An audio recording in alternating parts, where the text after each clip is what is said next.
할렐루야. 이 자리에 나오신 우리 모든 성도님들 다시 한번 주님의 이름으로 환영하고, 그 모든 삶의 지경에 하나님의 풍성한 은혜가 다시 한번 차고 넘칠 수 있기를 간절히 축원합니다. 또 아름다운 선율로 우리 연주해준 우리 최진영 청년, 그 모든 삶에도 하나님께서 함께 하시사 그 길을 인도하시고 어디에 있든지 주님 앞에 크게 쓰임받는 귀한 삶이 되기를 간절히 축원합니다. 할렐루야. 어떻게 잘 지내셨습니까? 참으로 오랜만에 이렇게 다시 뵙는 것 같습니다.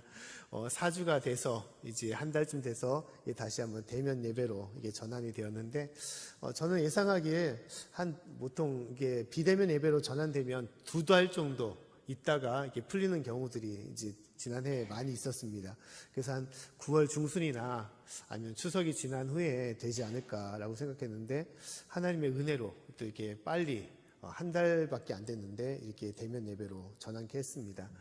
아직까지 확진자가 계속 늘어나고 있는 상황인데도 불구하고 좀 그나마 나아진 것이 이게 교회의 형편이라고 볼 수 있습니다. 특히 이제 대면 예배로 한 오늘 날이 이제 8.15 해방절이라서 더 하나님의 더 큰 뜻이 있지 않는가라고 생각을 합니다. 우리가 광복을 돌아보게 되면 이 해방이라는 것이 우리나라의 힘으로, 우리 조상들의 힘으로 이제 나라를 회복한 것이 아닌 것이죠. 갑자기 뜻하지 않게 어느 날 한순간에 이 나라의 민족이 해방이 된 것입니다. 하나님의 은혜로 미국을 통해서 일제를 굴복케 하시고 이 나라에 해방을 주신 그 역사가 우리 가운데 임하는 것이죠. 우리의 모든 삶이 다 그런 것 같습니다. 막혀 있는 것 같지만 하나님께서 역사하시면 주님께서 우리의 삶과 우리의 나라 민족을 다시 한번 살려주시고 인도해 주시는 것이고, 또 우리가 훤히 뚫려 있는 길일지라도 나의 힘으로 잘 갈 수 있는 길이라고 생각할지라도 어느 순간에 큰 사고와 어려운 가운데 우리가 닥치고 넘어질 수가 있는 것이죠. 그렇기 때문에 우리는 하나님께서는 특히 이 상황 속에서, 코로나19의 상황 속에서 우리가 더욱더 뜨겁게 모여 기도하며 또한 주님께 나아가기를 원하신다는 것입니다. 할렐루야. 우리가 그러한 주님의 마음을 잊지 마시고 더욱더 열심으로 주님을 찾으며 의지하며 또한 기도할 수 있기를 간절히 축원합니다. 오늘 생각보다, 제가 생각했던 것보다 좀 많이 나오신 것 같아요. 확진자가 많아가지고 한 50명도 넘지 않고 그렇지 않을까라고 염려를 많이 했었는데, 그래도 어떻게 이렇게 나오셨습니까? 담대하신 것 같다 생각되는데, 어떻게 보면 우리가 여러 많은 염려들이 있죠. 아직까지 델타 바이러스 통해 가지고 그 사람이 머무는 곳에 잠시만 가 있어도 금방 이제 확진에 걸리고 더욱더 이제 확산이 된다고 하는 것이 이제 새로 된 변이 바이러스의 모습인 것이죠. 근데 이제 제가 여러 가지 소식들을 많이 들었는데, 그나마 좀 나은 것이, 이 상황 속에서 나은 것이, 확진자보다 백신을 맞은 사람보다 맞지 않은 사람들에게는 그 수가, 감염된 수가 더욱더 많아진다는 것이고, 그렇기 때문에 백신을 접종하신 사람들에게는 좀 덜한다라는 그런 얘기를 좀 들었습니다.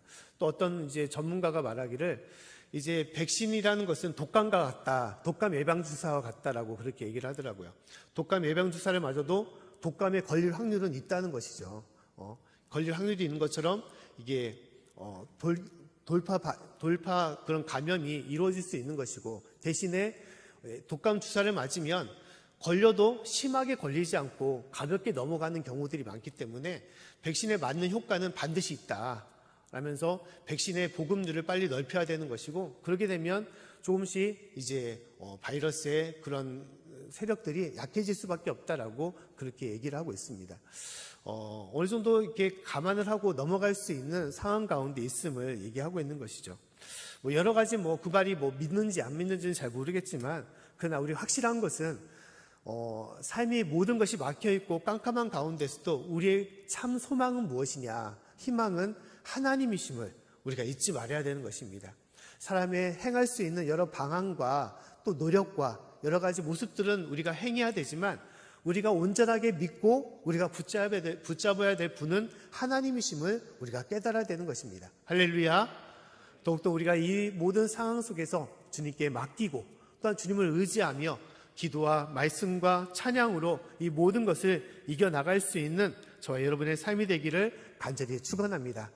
그래서 우리 8월 한 달 동안 하나님의 능력에 대해서 우리가 말씀을 나누고 있습니다. 특히 우리 지지난 시간에 찬양의 능력, 또한 기도의 능력에 대해서 말씀을 나눴고, 오늘은 이 말씀, 하나님의 성경의 능력에 대해서 나누고자 합니다.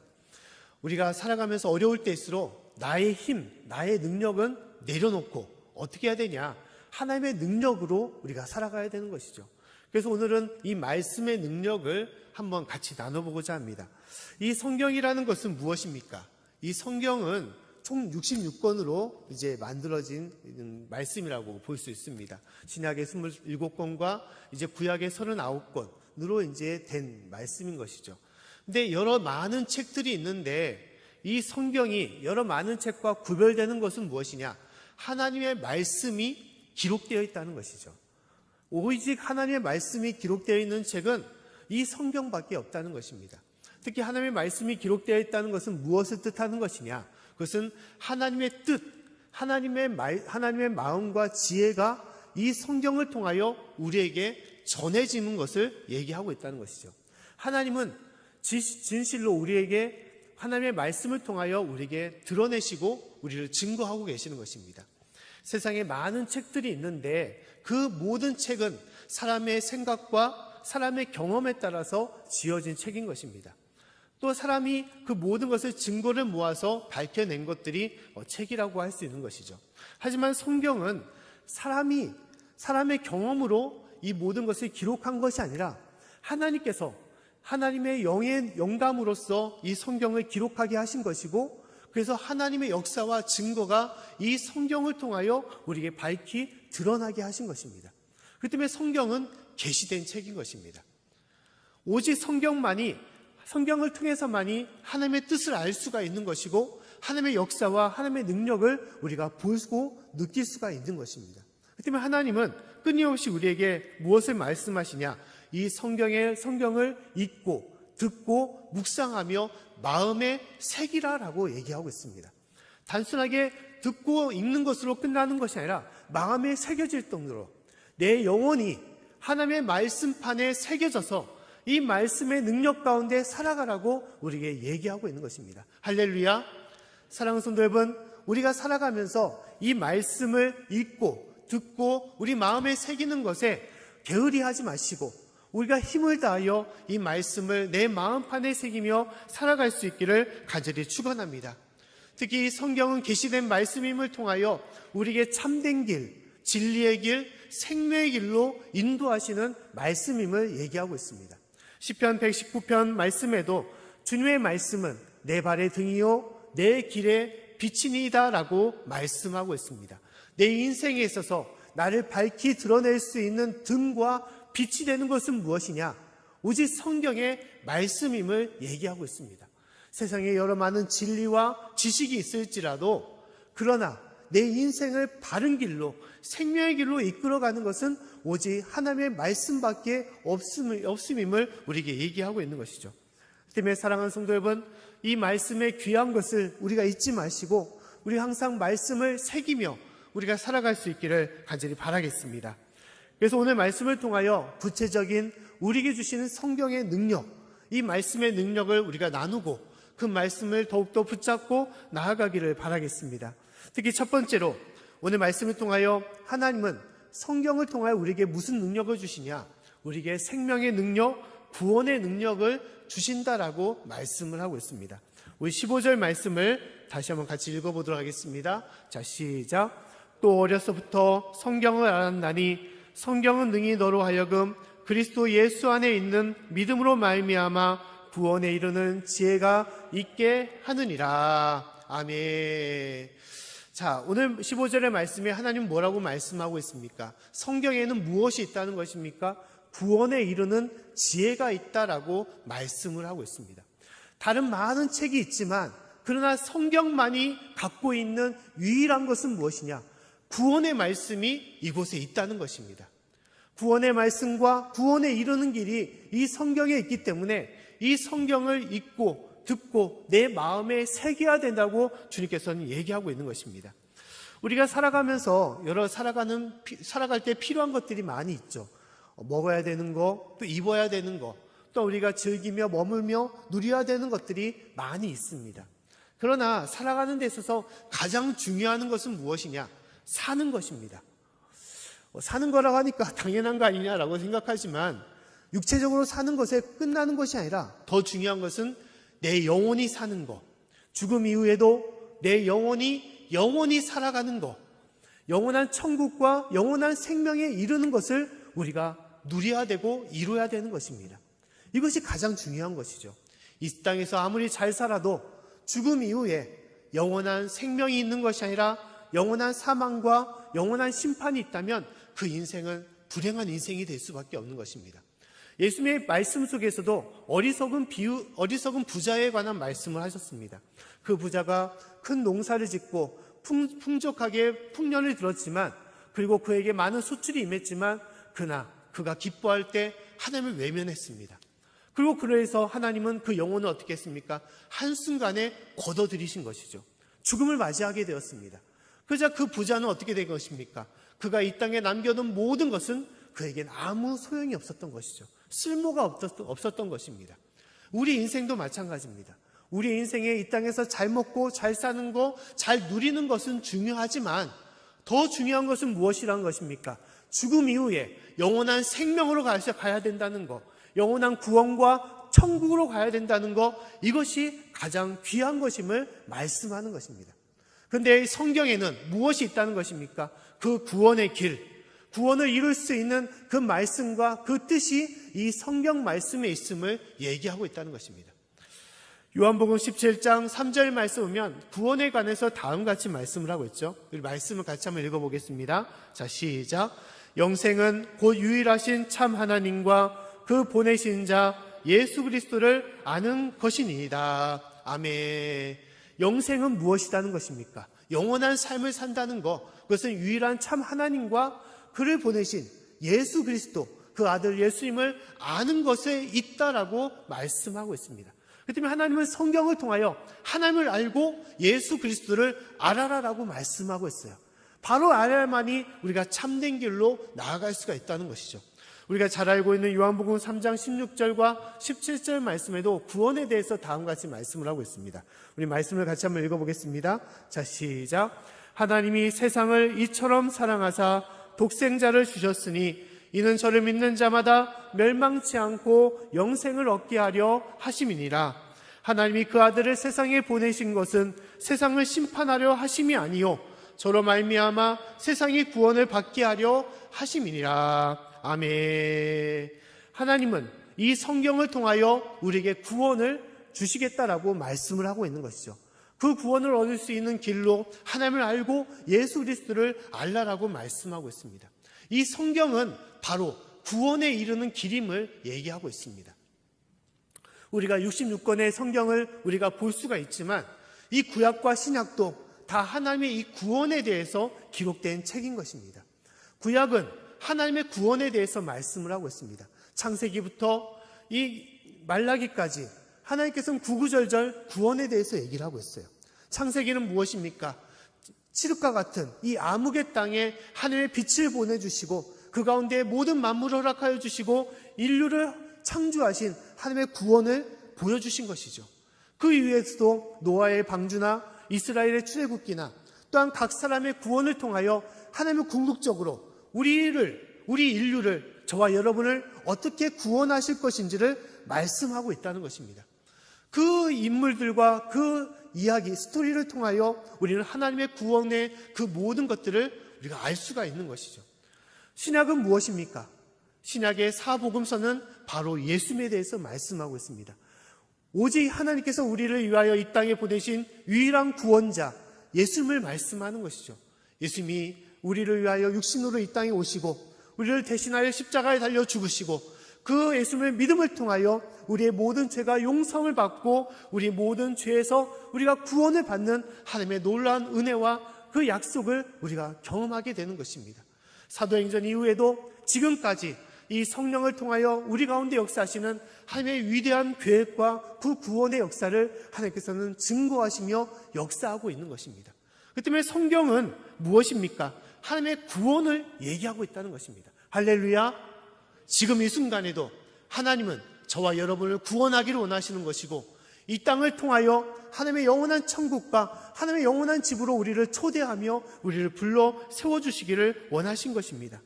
사랑하는 성도 여러분, 진실로 성경을 통하여 우리가 참 구원의 길을 깨달으시고 그 구원의 삶으로 나아갈 수 있기를 간절히 축원합니다. 우리가 인생을 살아가면서 우리가 태어나는 그런 삶을 우리가 경험합니다. 인생의 시작이 중요한 것이죠. 하지만 더불어 중요한 것은 무엇이냐? 끝이 더 중요하다는 것입니다. 어떠한 마침표를 찍느냐에 따라서 그 인생이 180도로 달라질 수 있기 때문인 것입니다. 인생의 끝은 무엇입니까? 죽음입니다. 사망입니다. 어떻게 죽느냐가 중요하다는 것입니다. 여러 많은 장례를 치르는데 그 고인이 어떻게 죽느냐에 따라서 그 장례 예배 때 전하는 말씀은 달라질 수밖에 없습니다. 장례 예배를 우리가 달리 말하면 무엇이라고 얘기하고 있냐? 천국 환송 예배라고 얘기를 하고 있습니다. 그것은 무엇을 말하는 것입니까? 믿는 자는 죽음 이후에 육신의 죽음으로 끝나는 것이 아니라 그 영혼이 죽음을 넘어서 하나님의 집, 영원한 천국으로 들어가기 때문에 그 장례를 단순하게 슬퍼하고 힘들어하는 그런 시간이 아니라 하나님의 영원한 집으로 보내드리는 천국 환송으로서 우리는 기쁨과 감사로 드릴 수가 있는 것이죠. 근데 문제는 무엇입니까? 믿지 않은 고인이라면 그 말씀은 달라진다는 것이죠. 천국 환송이 될 수가 없습니다. 그 인생은 슬픔의 인생이 될 수밖에 없는 것이죠. 말씀을 전하는데 어떻게 천국을 얘기할 수 있고 구원을 얘기할 수가 있겠습니까? 오직 할 수 있는 말씀은 그 유가족들에게 위로의 말씀을 줄 수밖에 없는 것이죠. 또한 경고의 말씀을 줄 수밖에 없는 것입니다. 우리도 언젠가 떠날 수밖에 없는 인생이지만 그러나 우리는 언젠가 오늘 그날을 영적으로 준비하여 믿음으로 오직 주님 앞에 살아가야 된다는 것을 강조할 수밖에 없는 것이죠. 우리도 다시 한번 이 땅에서 주님 안에 살아가는 존재로서 주님 앞에 죽음을 맞이하여 주님 앞에 복된 인생으로 하나님의 영원한 생명으로 가야 된다는 것을 우리가 강조할 수밖에 없는 것입니다. 그 때문에 우리는 중요한 것이 이 땅에서 어떻게 떠나는지, 어떻게 끝을 맺어야 되는지가 중요함을 우리가 알아야 되는 것입니다. 하나님은 우리에게 그 구원을 얘기하고 있는 것입니다. 이 땅에서도 오직 주님을 믿고 살아갈 뿐만 아니라 죽음 이후에 우리가 믿음을 통하여 하나님의 영원한 집으로 가며 그 구원의 놀라운 은혜 가운데 우리가 나아갈 것임을 주님께서 말씀하고 있는 것입니다. 사랑하는 성도 여러분, 이 귀한 하나님의 말씀을 우리가 잊지 마시고 그 말씀을 읽고 듣고 마음에 묵상하여 새겨서 오직 그 말씀 가운데 살아갈 수 있는 저와 여러분의 삶이 되기를 간절히 축원합니다. 이 구원의 능력 가운데 거할 수 있는 저와 여러분의 삶이 되기를 다시 한번 간절히 축원합니다. 두 번째로 오늘 말씀 보면 하나님께서는 구원의 능력, 생명의 능력을 주실 뿐만 아니라 성경을 통하여 우리에게 무엇을 주시냐? 온전한 삶에 이르도록 우리의 삶을 이끌어 주신다라고 말씀을 하고 있다는 것입니다. 오늘 16절과 17절 말씀을 한번 같이 읽어보겠습니다. 자, 시작. 모든 성경은 하나님의 감동으로 된 것으로 교훈과 책망과 바르게 함과 의로 교육하기에 유익하니 이는 하나님의 사람으로 온전케 하며 모든 선한 일을 행할 능력을 갖추게 하려 함이니라. 아멘. 오늘 말씀 보면 성경에는 무엇이 있다라고 말씀하고 있습니까? 교훈과 책망과 바르게 함과 의로 교육하는 그러한 지혜가 있다라고 말씀을 하고 있는 것이죠. 또한 이것을 통하여 우리를 어떻게 한다는 것입니까? 온전케 되도록 이끌어 주신다는 것입니다. 하나님의 선한 일을 행할 수 있는 하나님의 자녀로서 하나님의 백성으로 우리를 온전케 되도록 이끌어 주신다라고 말씀하고 있습니다. 성경은 하나님의 말씀이 기록되어 있고 달리 말하면 하나님의 뜻과 하나님의 지혜, 하나님의 마음이 그곳에 있는 것입니다. 우리가 성경을 읽음을 통하여 우리는 무엇을 알 수 있습니까? 하나님이 기뻐하시는 것을 우리는 깨달을 수가 있는 것이죠. 또 하나님이 싫어하는 것을 우리는 분별할 수가 있는 것입니다. 우리가 하루하루를 살아갈 때 무엇을 행해야 될지, 어떤 길로 살아야 될지 하나님께서는 좋아하시는지를 우리는 알 수가 있는 것이죠. 또 하나님께서 가지 말라는 길, 하지 말라는 길을 우리는 분별하여 그 길 가운데 살아갈 수가 있는 것입니다. 그 길의 지침이 무엇이냐? 바로 성경이라는 것이죠. 성경을 알아야만이, 성경을 우리가 마음에 새겨야만이 그 하나님의 뜻을 우리가 온전히 알 수가 있는 것입니다. 세상의 그 어떤 책으로 하나님의 뜻을 알 수가 없습니다. 오직 주님께 주신 이 성경을 통하여 참된 하나님의 지혜와 그 뜻을 알고 그 가운데 하나님의 참된 자녀답게 우리가 살아갈 수가 있는 것입니다. 세상에 많은 책들이 있지만 그러나 그 어떤 책도 사람이 사람답게 또 하나님의 자녀답게 살아가도록 인도하는 책은 없는 것입니다. 여러 많은 도덕책도 있고 윤리서도 있고 여러 많은 법적인 책도 많이 있습니다. 하지만 그 어떤 책도 착한 것, 좋은 것은 구별할지라도 인생에서 가장 중요한 것, 가치 있고 온전한 것을 말해주는 책은 없다는 거예요. 오직 그것을 알려주는 책은 성경밖에 없습니다. 왜냐하면 모든 만물을 창조하시고 모든 만물에게 질서를 주시고 그 모든 것을 이끌어 주시는 하나님, 그 하나님의 생각과 마음과 뜻이 담겨 있는 것이 성경밖에 없기 때문인 것입니다. 그 때문에 성경을 알아야지 우리가 어떻게 살아야 될지, 또한 무엇을 위하여 살아갈지를 우리는 깨닫고 그 가운데 나아갈 수가 있는 것입니다. 성경은 우리에게 구원을 주고 생명을 줄 뿐만 아니라 이 땅에 살아가면서도 우리에게 참된 삶의 길을 알려주시고 그 길 가운데 우리를 이끌어 주시는 것입니다. 보통 우리가 살아가면서 책을 많이 읽고 살아갈 때가 있죠. 그 중에서도 가장 책을 많이 읽을 때는 학교 다닐 때라고 할 수 있을 것입니다. 초등학교 때부터 중학교, 고등학교, 대학교 때 우리가 본의 아니게 책을 많이 읽게 되는 것이죠. 또 학교 생활하면서 수학, 과학, 영어, 사회와 과학과 또 여러 가지 많은 학문들을 우리가 배우고 깨치게 되는 것입니다. 근데 중요한 것은 무엇이냐? 이 많은 학문들도 결국은 무엇이냐? 잘 사는 것을 알려주는 것이죠. 세상에 잘 사는 것. 더 쉽게 말하면 어떤 직업을 가질 것인지, 어떤 직업을 갖기 위해서 좋은 대학과 좋은 학교를 가기 위해서 성적을 올리도록 하는 그런 방편에 불과한 것입니다. 아무리 많은 책을 읽어도 그런 지식밖에 얻을 수가 없는 거예요. 참으로 내가 왜 이 땅에 살아가는지, 내가 무엇을 위하여 살아가는지, 나의 삶의 방향과 참된 가치를 알려주는 책은 없다는 것입니다. 저도 사춘기를 겪으면서 그런 생각들을 참 많이 했어요. 나는 왜 태어났을까? 나는 대체 무슨 의미로 내가 왜 살아가는가? 그런 고민들을 참 많이 했습니다. 참 어떤 사춘기의 방랑의 시간들을 많이 가졌던 것 같습니다. 근데 그 길을 붙잡아줬던 것이 무엇이냐? 말씀이었습니다. 말씀. 그래, 하나님의 뜻. 하나님께서 나를 만들어주시고 나를 이 땅에 보내셨으며 나를 통하여 하나님께서 이루시고자 하는 그 뜻, 그것이 이 말씀에 있기 때문에 그 말씀대로 사역의 길을 또 하나님의 뜻 가운데 살아가는 그런 삶을 선택하며 나아가고 있는 것입니다. 우리의 모든 삶이 마찬가지입니다. 나는 알 수 없지만 하나님은 나를 아시고 또 나의 삶의 길을 알고 계신 분이십니다. 나를 창조하신 목적과 그 뜻은 오직 하나님만이 알고 계신 거예요. 하나님께서는 그 모든 뜻을 이 성경을 통하여 우리에게 알려주시고 이것을 읽고 우리가 이것을 마음의 새김을 통하여 그것을 깨닫게 하시도록 우리 이끌어 주시는 것입니다. 그 때문에 하나님은 이 성경을 우리가 읽고 묵상하라고 얘기하고 계시는 것입니다. 심지어 우리가 자녀들에게도 이 성경의 말씀을 전하라라고 얘기하고 있는 것이죠. 신명기 6장 6절부터 7절 말씀 보면 다음같이 말씀을 하고 있습니다. 우리 말씀을 같이 한번 읽어보겠습니다. 자, 시작. 오늘날 내가 내게 명하는 이 말씀을 너는 마음에 새기고 내 자녀에게 부지런히 가르치며 집에 앉았을 때에든지 길에 행할 때에든지 누웠을 때에든지 일어날 때에든지 이 말씀을 강론할 것이며. 아멘. 주님께서는 끊임없이 이 말씀을 너희 마음에 새기라라고 얘기를 하고 있습니다. 그리고 너뿐만 아니라 너희 자녀들에게도 끊임없이 가르치고 새기라라고 얘기를 하고 있어요. 학교에서 공부하는 거 중요할 것입니다. 세상을 배워나가는 거 중요할 것입니다. 그러나 가장 중요한 것은 하나님의 말씀이라는 거예요. 말씀이 어렵다고 성경을 덮어놓고 우리가 이 말씀을 등한히 하게 되면 결국은 우리 삶을 포기하는 것과 마찬가지입니다.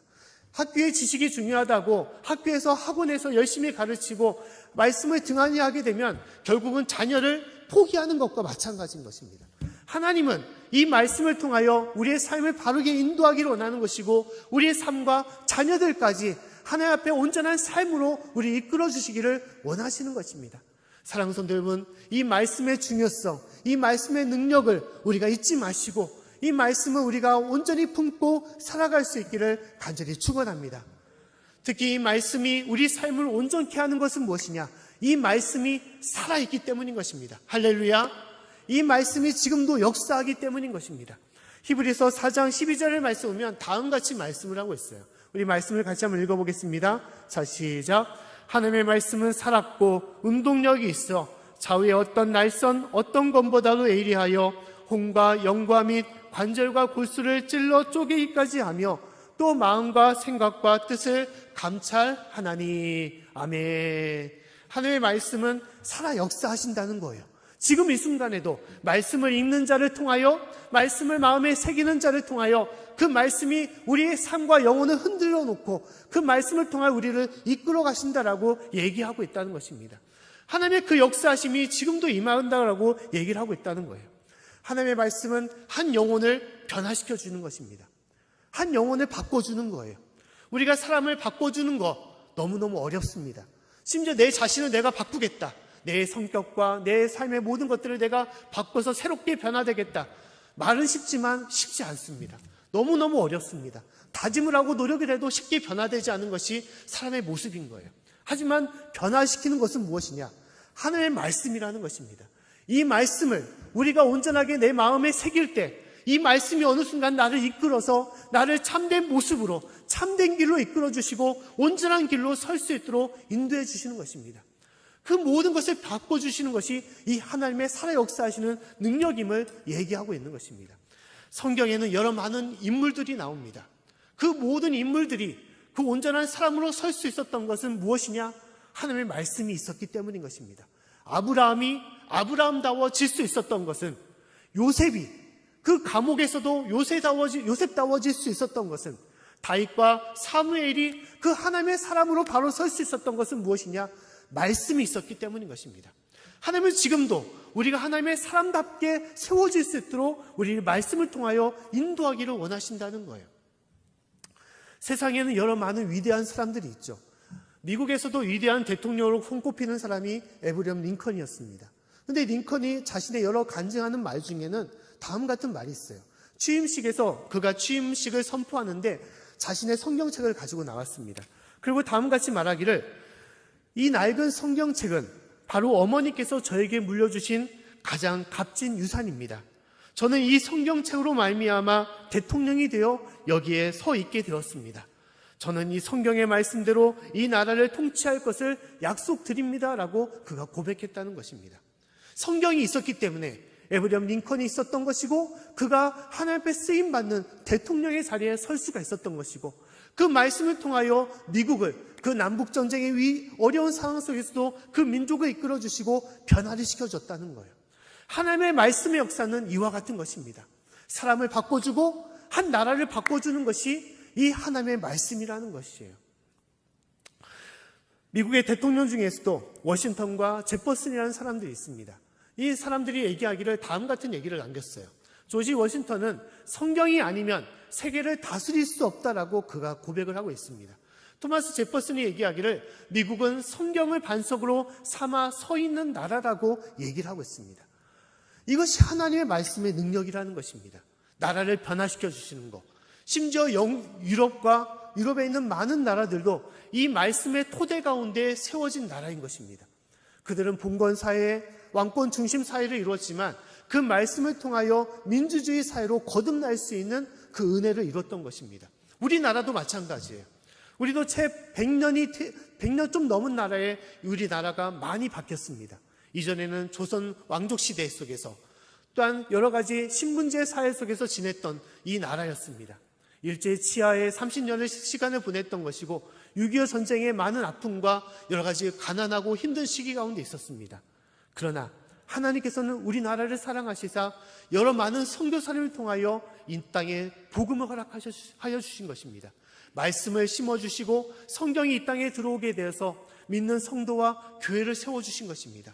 그 많은 이들을 통하여 하나님은 이 나라의 독립과 또 이 나라가 부흥하고 역사할 수 있는 큰 은혜를 허락하신 것입니다. 짧은 시기 가운데 기독교의 나라로, 또한 변화된 나라로 바꿔줄 수 있었던 것은 바로 하나님의 은혜가 이 나라의 민족 가운데 임했기 때문인 것입니다. 사랑하는 성도 여러분, 하나님은 지금 이 순간에도 한 사람을 변화시키기를 원하고 한 나라를 바꾸기를 원하십니다. 말씀을 통하여, 이 성경의 말씀을 통하여 그 놀라운 역사를 이루기를 원하시는 것입니다. 진실로 이 성경의 능력이 우리의 모든 삶 가운데 임함을 우리가 잊지 마시고 그 가운데 살아갈 수 있기를 간절히 축원합니다. 특히 우리가 마지막으로 성경을 읽어야 되는 것은 무엇이냐?